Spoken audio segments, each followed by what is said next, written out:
فقد قال الله تعالى في كلامه المجيد ولا تفسدوا في الأرض بعد إصلاحها وادعوه خوفا وطمعا إن رحمة الله قريب من المحسنين وقال رسول الله صلى الله عليه وسلم لتأمرن بالمعروف ولتنهون عن المنكر ولتحاضن على الخير أو ليسحتنكم الله جميعا بعذاب أو ليؤمرن عليكم شراركم ثم يدعو خياركم فلا يستجاب لهم صدق الله العظيم وصدق رسوله النبي الكريم বাংলাদেশ জামায়াত ইসলামী জিয়ানগর ইউনিয়নের ১ নম্বর ওয়ার্ড শাখা কর্তৃক আয়োজিত আজকের এই সাংগঠনিক ও বাইতুল মাল পালন উপলক্ষে এলাকার কর্মী সর্বস্তরের দিনদার ইমানদার মুসলমান ভাইদেরকে নিয়ে সভায় উপস্থিত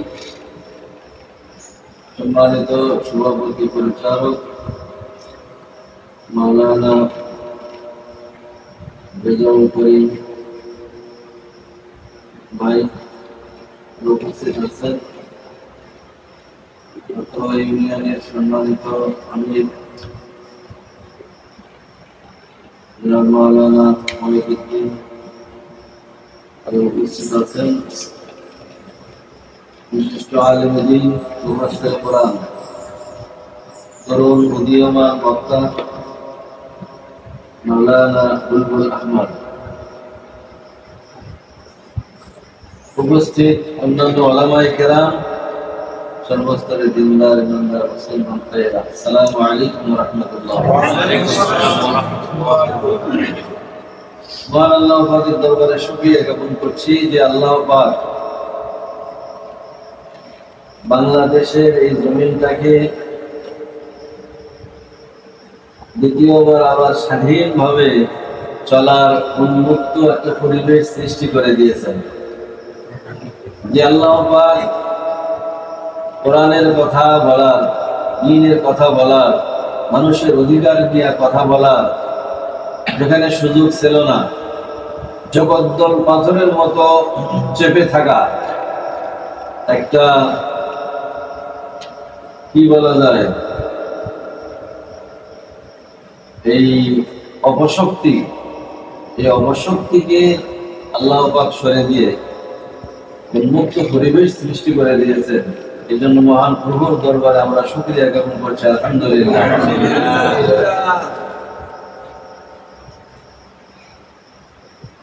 দরুদ ও সালাম বিশ্ব নবীর প্রতি, যিনি আমাদেরকে শিক্ষা দিয়েছেন অনুকূল প্রতিকূল, সুখের সময় দুঃখের সময়, সর্বাবস্থায় দ্বীন প্রতিষ্ঠার এই আন্দোলনকে কিভাবে সামনে এগিয়ে নিতে হবে, নিজের বাস্তব জীবনে কাজের মাধ্যমে যিনি করিয়ে দেখিয়েছেন সেই পেয়ারা রাসূলের উপরে দরুদ ও সালাম সবাই বলুন। সম্মানিত উপস্থিতি,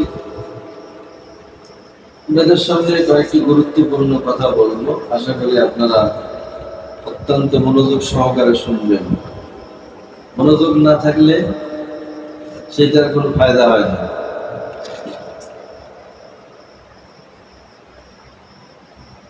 এই জন্য আমি বলি, বোতলের সিপি যদি বন্ধ করা থাকে, হাফ লিটারের বোতলও যদি হয়, সাগরের মধ্যে ফেলে রাখলেও তাতে কোনো পানি প্রবেশ করবে না।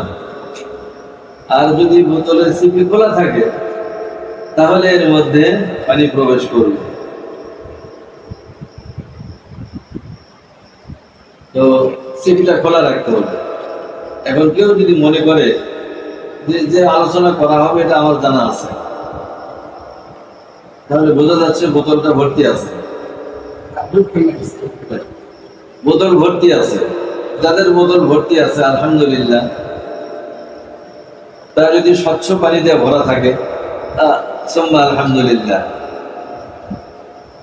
তারপরেও যদি সিপিটা খোলা রাখে তাহলে তাতেও কিছু উপকার হবে।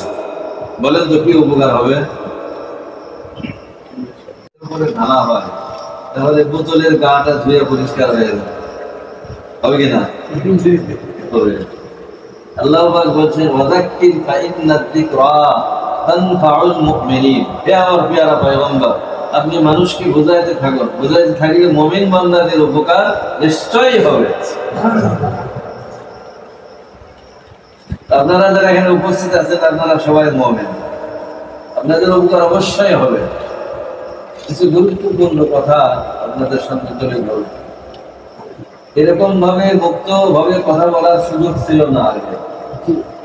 কথা যখন আমরা বলেছি তখন মনে হতো কে যেন ইনফরমেশন দিছে, এখানে কিছু লোককে ধরার জন্য আসবে।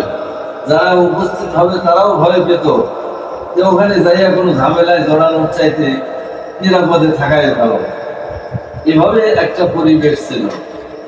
কোরআনের কথা বললে, কোরআনের সঠিক কথা বললে জঙ্গি বলা হতো, রাজাকার বলা হতো, আল বদর আল শামস ইত্যাদি বলে ট্যাগ লাগানো হতো।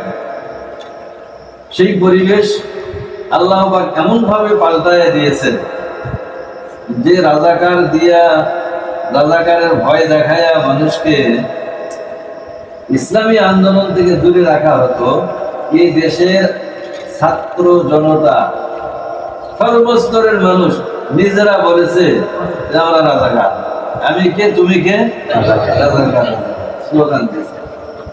ওই কথাগুলিকে একবারে পচা হিসাবে, বাসি হিসাবে মানুষ দূরে নিক্ষেপ করেছে। যাদেরকে রাজাকার বলা হতো আসলে যারা রাজাকার নয়, রাজাকার ছিল, সেই রাজাকারদেরকে রাজাকার না বলে ভালো মানুষদেরকে, যারা কোরআন করতে চায়, বুঝতে চায়, সমাজে প্রতিষ্ঠা করতে চায়, তাদেরকে রাজাকার বলা মহা অন্যায়। একজন মানুষ বাংলাদেশে সর্বোচ্চ বিদ্যাপীঠ ঢাকা বিশ্ববিদ্যালয়, সে যদি ওখানে দাঁড়ায় বলে আমাদের দেশের সমস্যা সমাধানের জন্য লেনিন যে ব্যবস্থাটা দিয়েছে, কার্ল মার্কস যে ব্যবস্থা দিয়েছে, এটা বাস্তবায়িত হলে আমাদের সমাজে শান্তি আসবে, এই কথা বলার সাথে সাথে সর্বোচ্চ বিদ্যাপীঠ ওখানে দেখবেন টেবিল চাপড়ায় সেটাকে সমর্থন করবে, বলবে ঠিক বলেছে। আবার কেউ যদি বলে যে সমাজতন্ত্র কায়েম করতে হবে, কেউ বলছে ধর্মনিরপেক্ষতা কায়েম করতে হবে, এই কথাগুলি বলে তারা এই জন্য যে সমাজে শান্তি আনয়নের জন্য। আর আমরা মুসলিম হিসাবে বিশ্বাস করি কি এই সমাজে, এই দেশে, গোটা পৃথিবীতে শান্তি আনয়নের জন্য কি দরকার বলে? ইসলাম। ইসলাম দরকার। ইসলাম যেখানে, শান্তি থাকবে সেখানে। যেখান থেকে ইসলামকে বিতরণ করা হবে, শান্তিও সেখান থেকে বিতরিত হয়ে যাবে। ওই ঢাকা বিশ্ববিদ্যালয়ে কেউ যদি বলে যে এই দেশের সমস্যা সমাধানের জন্য কোরআনের দিকে আসতে হবে, কোরআনের দেওয়া ফর্মুলাকে গ্রহণ করতে হবে, তাহলে টেবিল চাপড়াবে এই জন্য এই দেখে এটা তো রাজাকার, ঠিক না? বলবে এটা কোথেকে আসছে, সরাও আগে। তাহলে কোরআনের ফর্মুলার কথা বললে রাজাকার বলা হয়, কোরআনের কথা বললেই, ইসলামের কথা বললেই, নবীজির সুন্নাহর কথা বললেই যদি রাজাকার বলা হয়, তাহলে এমন ধরনের রাজাকার হতে আমরা প্রস্তুত আছি। এই জন্য এটা একবারে বাসি হয়ে গেছে। সম্মানিত উপস্থিতি, কোরআন দিয়ে যদি এই সমাজকে সাজানো হয় তাহলে এই সমাজের সব সমস্যার সমাধান হবে। এটা কে বলেছেন? আল্লাহ বলেছেন, ওয়ামান আ'রাদা আন যিকরি ফাইন্না লাহু মাঈশাতান দানকা ونحشره يوم القيامة أعمى যে ব্যক্তি কোরআন থেকে মুখ ফিরিয়ে নিবে ওমান আরাদা আন যিকরি আমার এই জিকির থেকে কোরআনের এক নাম হলো জিকির এই জিকির থেকে মুখ ফিরিয়ে নিবে অর্থাৎ কোরআনে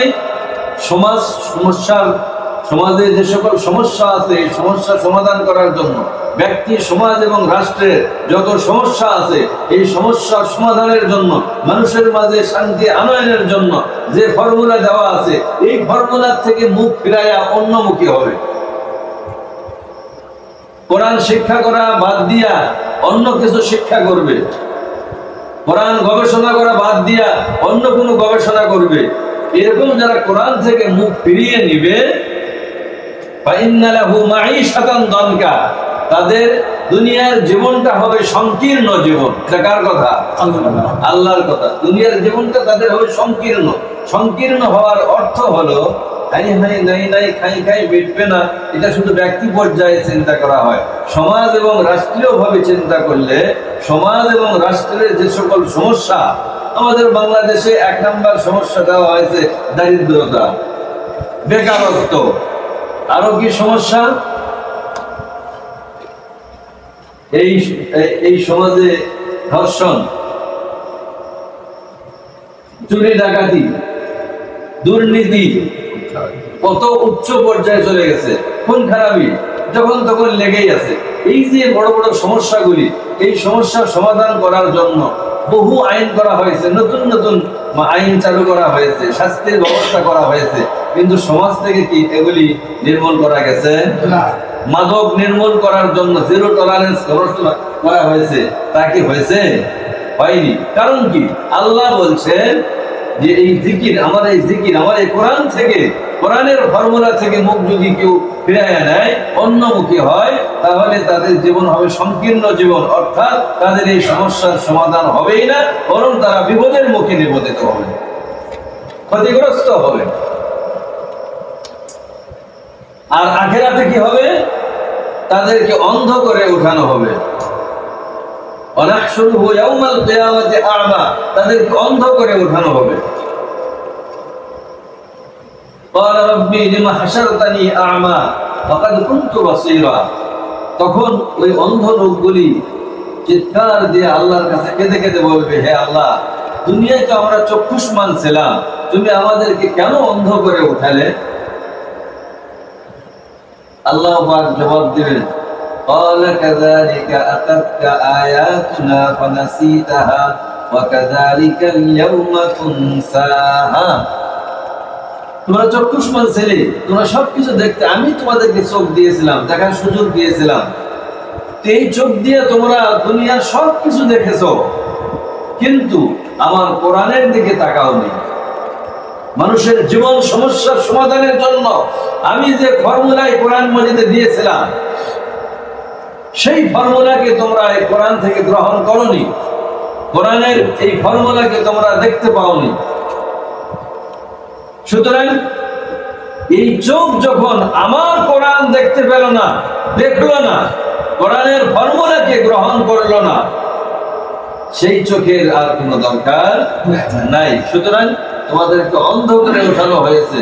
তোমাদের দৃষ্টি শক্তি ফিরিয়ে দিবার ব্যাপারে, তোমাদেরকে পরিত্রাণ দিবার ব্যাপারে, তোমাদেরকে ক্ষমা করার ব্যাপারে, তোমাদেরকে জান্নাত দেওয়ার ব্যাপারে আমার আর কোনো ইচ্ছা নাই। তোমাদেরকে এটা করা হবে না।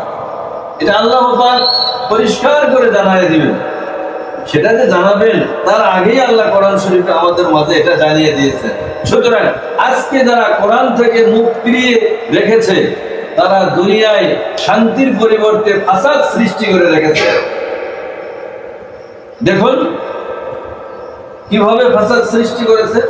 কোরআন মাজিদে আল্লাহ পাক বলেছেন, ওয়ালা তুফসিদু ফিল আরদি বা'দা ইসলাহিহা, তোমরা জমিনের উপরে ফাসাদ সৃষ্টি করো না। বা'দা ইসলাহিহা, এই সমাজ, এই রাষ্ট্র, এই পৃথিবীকে সংস্কারের পরে। এই কথার অর্থ কি? এটা সূরা আরাফের 56 নম্বর আয়াত। আপনারা বাড়িতে গিয়ে বিস্তারিত দেখবেন তাফসীরে। এর অর্থ হলো যে আল্লাহ পাক যুগে যুগে নবী রাসূলদের মাধ্যমে এই সমাজকে সংস্কার করেছেন। শয়তান তাগুতি শক্তির মাধ্যমে এই সমাজটা অধঃপতিত হয়েছে। নবী রাসূলগণ এসে সমাজকে সংস্কার করেছেন। নবী রাসূলদের মাধ্যমে আল্লাহ পাক এই সমাজকে সংশোধন করে দিয়েছেন। সর্বশেষ বিশ্বনবী জনাবে মুহাম্মদুর রাসূলুল্লাহ সাল্লাল্লাহু আলাইহি ওয়াসাল্লামের মাধ্যমে এই সমাজকে সংশোধন করেছেন। এই সমাজকে সংস্কার করার পরে এই পৃথিবীতে তোমরা আবার ফাসাদ সৃষ্টি করো না।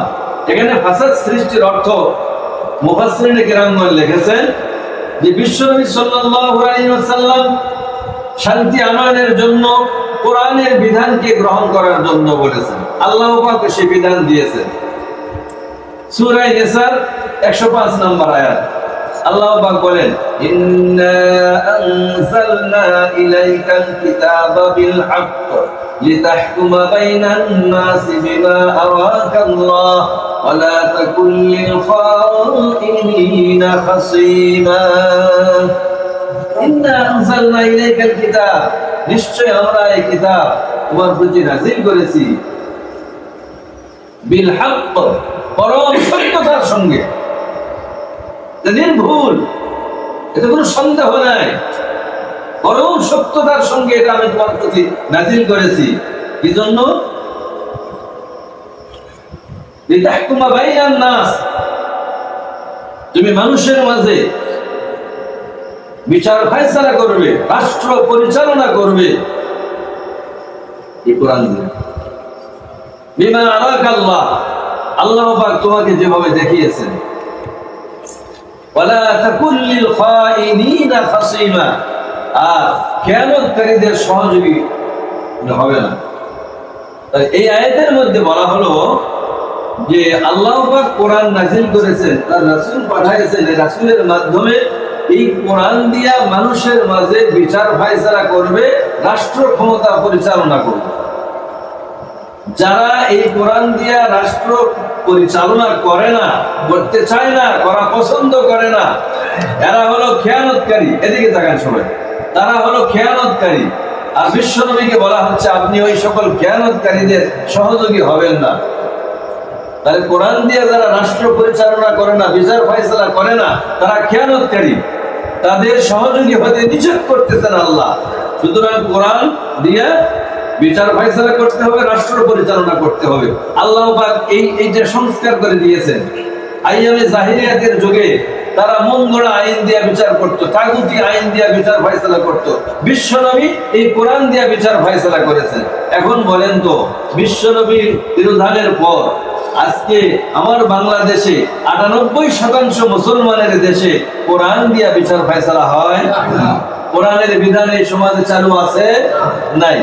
তাহলে আল্লাহ পাক যেটা সংস্কার করে আমাদের জন্য যেটা নির্দেশ করে দিলেন, জীবন বিধান হিসাবে দিলেন, বিচার ফায়সালা করার জন্য দিলেন, সেটাকে আমরা পরিত্যাগ করি। এটাই ফাসাদ, এটাই ফাসাদ। বিশ্বনবী সাল্লাল্লাহু আলাইহি ওয়াসাল্লাম বিদায় হজ্জের ভাষণে পরিষ্কার ঘোষণা দিয়েছেন যে আজ থেকে সুদকে নিষিদ্ধ করা হলো সর্বতোভাবে। এবং আমার চাচা আব্বাস রাদিয়াল্লাহু আনহু সুদের যে বকেয়া, এটা আমি বাজেয়াপ্ত করলাম। রাষ্ট্র ক্ষমতায় যিনি থাকেন তিনি এটা বাজেয়াপ্ত করতে পারেন। বিশ্বনবী তার চাচা আব্বাস রাদিয়াল্লাহু আনহু সুদের বকেয়া বাজেয়াপ্ত করে দিয়েছেন। সুদ নিষিদ্ধ হয়ে গেছে। সুদ ভিত্তিক অর্থ ব্যবস্থা নির্মূল করে বিশ্বনবী সাল্লাল্লাহু আলাইহি ওয়াসাল্লাম যাকাত ভিত্তিক অর্থ ব্যবস্থা চালু করেছেন। আপনারা বলেন 98% মুসলমানের দেশে, আমাদের বাংলাদেশে সুদ মুক্ত যাকাত ভিত্তিক অর্থ ব্যবস্থা কি চালু আছে? চালু নাই। আমাদের দেশের শিক্ষা প্রতিষ্ঠানগুলিতে কোরআনী শিক্ষা আছে? কথা বলতেছেন না আপনারা?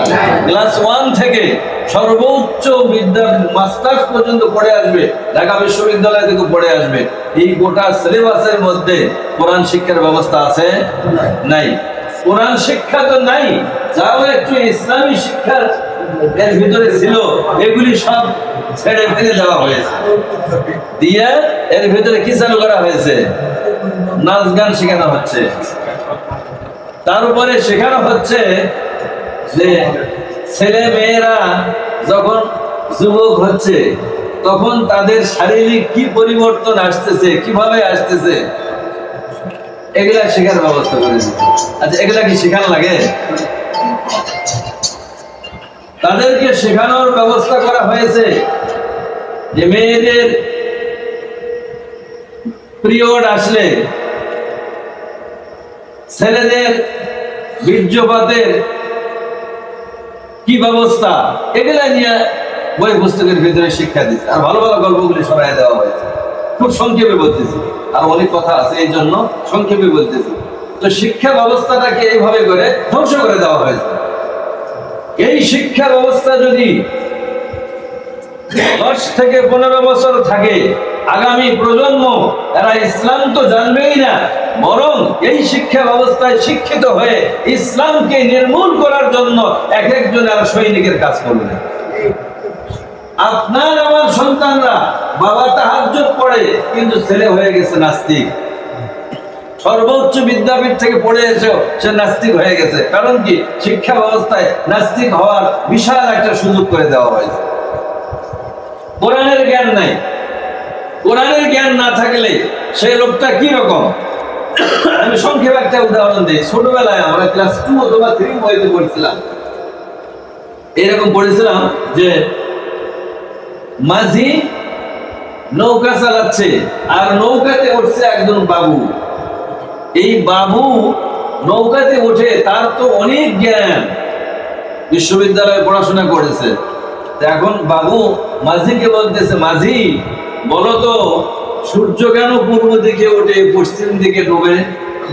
মাঝি বলতেছে, স্যার এগুলা কি আমি বলতে পারবো? তো বলতেছে, তোমার জীবনটা স্যার নাই মাটি। বলতেছে, আচ্ছা বলো তো এই সাগরে জোয়ার ভাটা হয় কেন? স্যার এটা তো জানা নাই। তোমার জীবনটা আটা নাই মাটি। তারপরে বলতেছে, বলো তো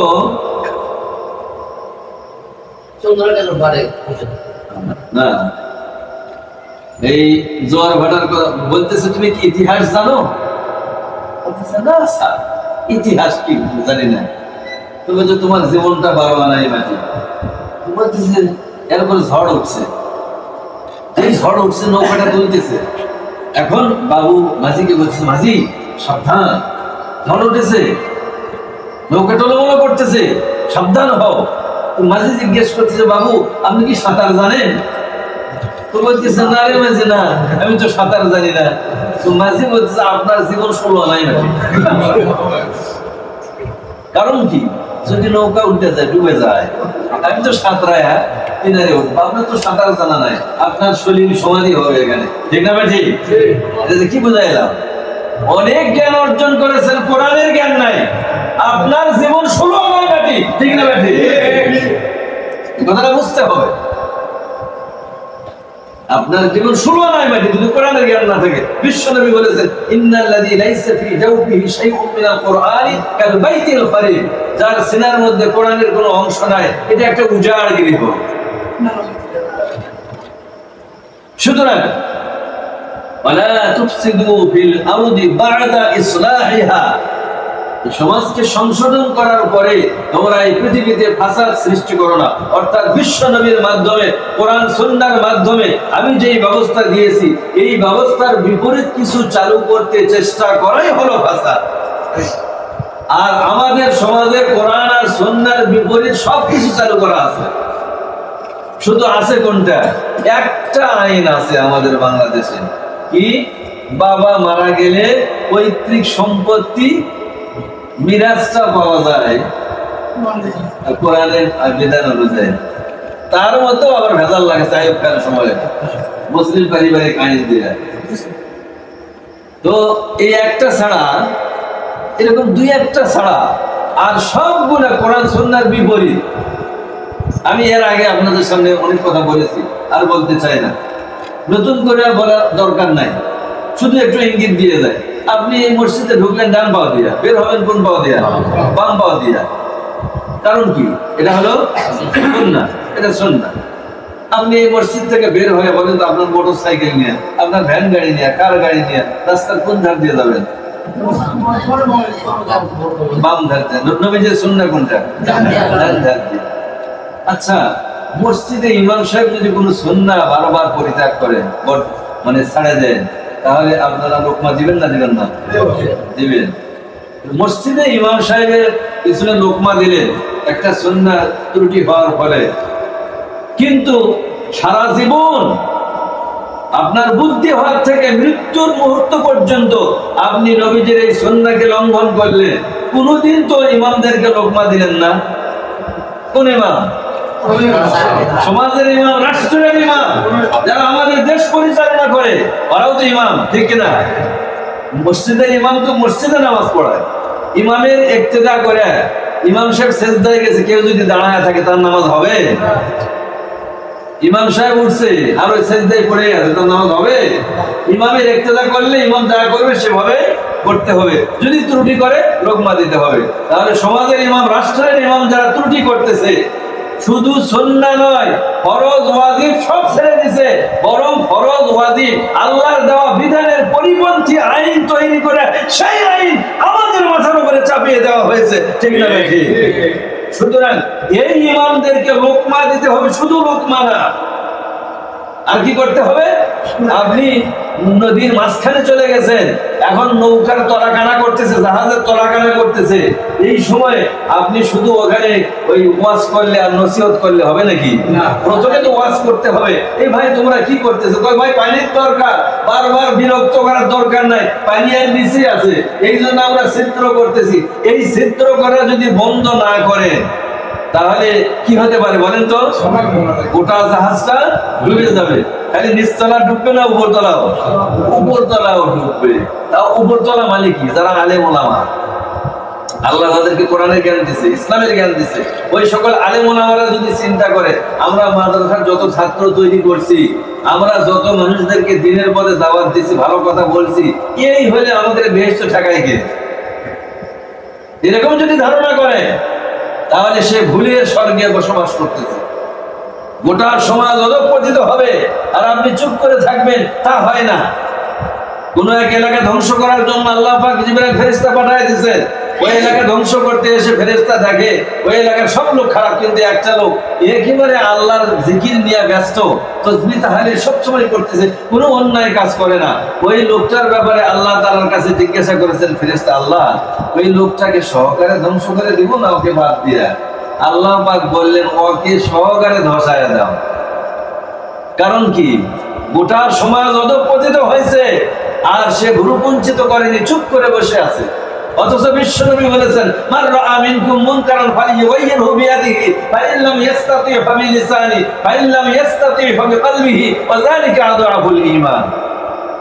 তোমরা যদি তোমাদের সামনে কোনো অন্যায় কাজ হতে দেখো, সেটা হাতের দ্বারা সেটাকে প্রতিহত করো। যদি এই ক্ষমতা না থাকে তাহলে মুখের দ্বারা। হাতের দ্বারা অর্থ কি? লেখনের দ্বারা। হাতের দ্বারা হলো ক্ষমতার দ্বারা। মুখের অর্থ কি? মুখের অর্থ হলো ওয়াজের দ্বারা, বক্তব্যের দ্বারা, স্লোগানের দ্বারা, মিছিল মিটিং এর দ্বারা এবং মানুষকে বোঝানোর দ্বারা। এটা পরিবর্তন করার চেষ্টা করতে হবে। যদি তাও না পারে, এই অন্তর দিয়ে চিন্তা ফিকির করতে হবে। আমাদের সমাজে চালু করছে কয় ঘৃণা করা লাগে, খালি ঘৃণা করলে কাজ হবে না। আমি এর উদাহরণ বহুবার দিচ্ছি আপনাদের সামনে।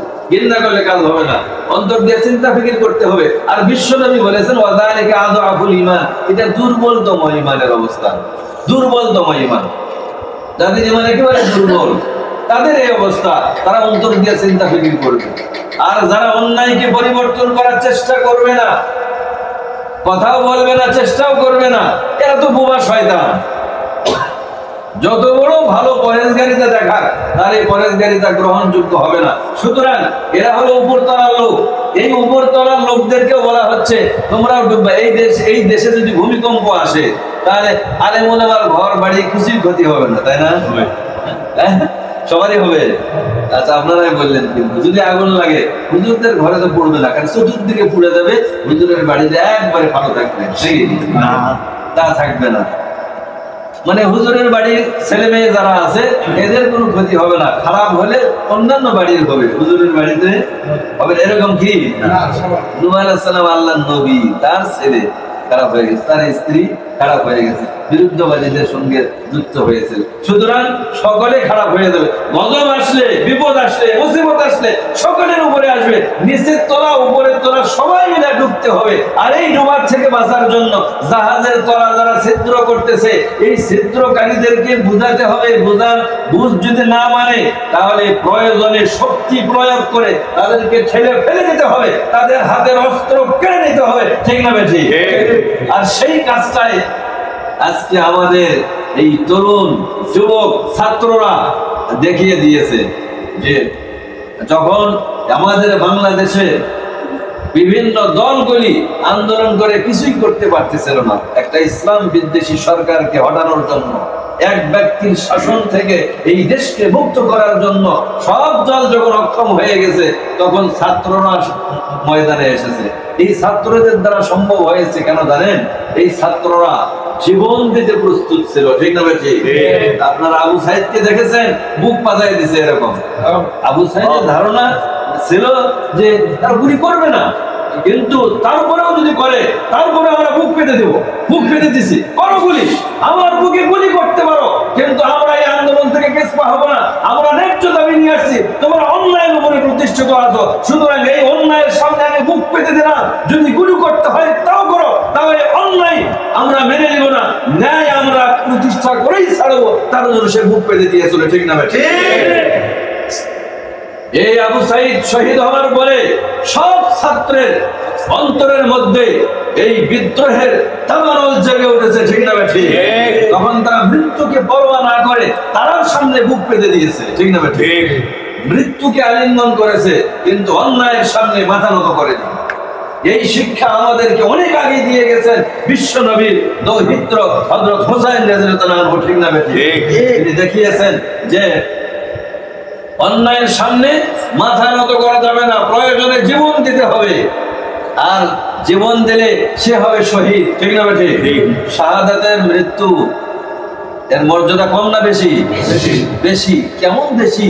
যে দেখুন বিশ্বনবী সাল্লাল্লাহু আলাইহি সাল্লাম বলতেছেন, ওয়াল্লাযী নাফসি বিয়াদিহি লাওয়াদিতু আন্নী উক্তালু ফি সাবিলিল্লাহ সুম্মা উহইয়া সুম্মা উক্তালু সুম্মা উহইয়া সুম্মা উক্তালু। আল্লাহু আকবার, আল্লাহু আকবার। বিশ্বনবী সাল্লাল্লাহু আলাইহি সাল্লাম বলছেন, ওয়াল্লাযী নাফসি, কসম খোদার, ওই খোদার যে খোদার হাতে আমার জীবন, ওয়াল্লাযী নাফসি বিয়াদিহি, যার হাতে আমার জীবন, তার কসম দিয়ে বলছি, লাওয়াদিতু, আমার মন চায়, আন্নী উক্তালু ফি সাবিলিল্লাহ, আমি আল্লাহর রাস্তায় শাহাদাত বরণ করি, শহীদ হয়ে যায়। শুধু শহীদ হয়ে তা নয়, সুম্মা উহইয়া সুম্মা উক্তালু, আবার জীবিত হয় আবার শহীদ হয়, সুম্মা উহইয়া সুম্মা উক্তালু, আবার জীবিত হয় আবার শহীদ হয়, তিনবার বলেছেন। বলো সুবহানাল্লাহ। বিশ্বনবী যেটা পছন্দ করতেন, ভালোবাসতেন, আমরা সেটা ভালোবাসবো কিনা? আমরা সবাই শাহাদাতের মৃত্যু চাই, ঠিক না? ঠিক। আল্লামা দেলওয়ার হোসেন সাইদি তিনি আল্লাহর কাছে দোয়া করতেন, হে আল্লাহ, শিবিরের এই ছেলেদেরকে তুমি নিও না, তুমি আমাদেরকে নাও। শাহাদাতের মৃত্যু তিনি কামনা করতেন, তুমি আমাদেরকে শহীদ করো, তার উপরে এই ছেলেদেরকে নিও না, যারা আমাদের ভবিষ্যৎ, যারা এই বিশ্ববিদ্যালয়ের মতো জায়গা, যে জায়গাতে টাকনা গিরান নাচের কাপড় পরলে তাকে শিবির মানে সন্দেহ করে, নামাজ পড়লে তাকে শিবির সন্দেহ করে, মারধর করে, আবার আর কে মানেনি, যেখানে দাঁড়িয়ে রাখলে বিশেষভাবে চিহ্নিত হতে হয়, এরপরেও তারা দাঁড়িয়ে রেখেছে, তারা নামাজ পড়েছে, টাকনা গিরার উপরে কাপড় পরেছে, তারা কোরআন নিজেরা অধ্যয়ন করেছে, কোরআন নিয়ে গবেষণা করেছে, কোরআনের শিক্ষাকে সমাজে এবং রাষ্ট্রে চালু করার জন্য, রাসূলের সুন্নাহকে সমাজে রাষ্ট্রে বাস্তবায়ন করার জন্য জীবন বাজি রেখে তারা চেষ্টা করেছে, ঠিক না? ঠিক। সুতরাং তারা যে চেষ্টা চালিয়েছে, এই জন্য আল্লামা দেলওয়ার হোসেন সাইদি আল্লাহ পাক তাকেও শহীদ করে নিয়েছেন, ঠিক না? যদিও দেখা যাচ্ছে সামনে এইভাবে আল্লাহর নবী দোয়া এইভাবে করে বলতেছিলেন যে হে আল্লাহ তুমি আমাকে শহীদ করো, আমার মন চায় আমি আবার জীবিত হয়ে আবার শহীদ হই, আবার জীবিত আবার শহীদ হই। তাহলে আল্লাহর নবীকে কি আল্লাহ শহীদ হিসাবে দিলেন না? আল্লাহ রাসূলকে বহুবার স্বপ্নে দেখাইছেন যে আল্লাহ রাসূল সেই শহীদদের বিল্ডিং দেখেছেন সবচাইতে সুন্দর। আল্লাহর কাছে জিবরাইল আলাইহিস সালামের কাছে জিজ্ঞাসা করেছেন আল্লাহর নবী যে এই প্রাসাদটা কিসের? বলে এইটা হলো শহীদদের, যারা আল্লাহর রাস্তায় শহীদ হবে তারা এখানে বসবাস করবে, সবচাইতে সুন্দর বিজ্ঞা দেখেছেন। তো এই প্রাসাদের শহীদরা থাকবে, শহীদদের মর্তবা সবচাইতে বেশি। বিশ্বনবী তাহলে শহীদ হননি, বিশ্বনবী শহীদ হয়েছেন। বিশ্বনবী সাল্লাল্লাহু আলাইহি ওয়াসাল্লামকে বিষ পান করানো হয়েছিল, ঠিক কিনা? বিষ পান করানো হয়েছিল। যে মহিলা বিষ পান করাইছিল সে পরে এসে বলতেছে আমি মুসলমান হতে চাই। আল্লাহ রাসূল তাকে মুসলমান করে নিয়েছিলেন। সে বলেছিল যে আমি এই জন্য বিষ পান করাইছি যে আপনি যদি ভণ্ড নবী হন তাহলে বিষ খেয়ে মরে যান, এটাই ভালো। আর যদি সত্য নবী হন তাহলে আপনি বুঝতে পারবেন বিষে আপনার কোনো ক্ষতি করবে না। যুক্তি খাটাছে কিরকম দেখছেন? উদ্দেশ্য ছিল আসলে শেষ করে দেওয়া, কিন্তু এই যুক্তি দেখালো আল্লাহ নবীর সামনে। এর মধ্যে আল্লাহ রাসূলের সাথে বিশর নামক একজন সাহাবী ছিল, সে এক লোকমা গিলেই ফেলছে। এই বিষের ক্রিয়া হয়েছে। বিষের ক্রিয়া হওয়ার পরে বিশ্বনবী সাল্লাল্লাহু আলাইহি ওয়াসাল্লাম দেখলেন এই অবস্থা, তার ইসলাম কবুল করলেন, তাকে মুসলমান বানায় দিলেন। কিন্তু কোরআন অনুযায়ী তিনি বিচার করেছেন করব। তিনি বলেছেন তুমি মুসলমান হয়েছো, তোমার ইসলাম গ্রহণ করা হলো, কিন্তু তুমি যে বিষ পান করাইছো এর ফলে এই বিষয় যদি মৃত্যুবরণ করে তাহলে তার বদলা হিসাবে তোমাকে মৃত্যুদণ্ড দেওয়া হবে। এই বিষয় পরে ইন্তেকাল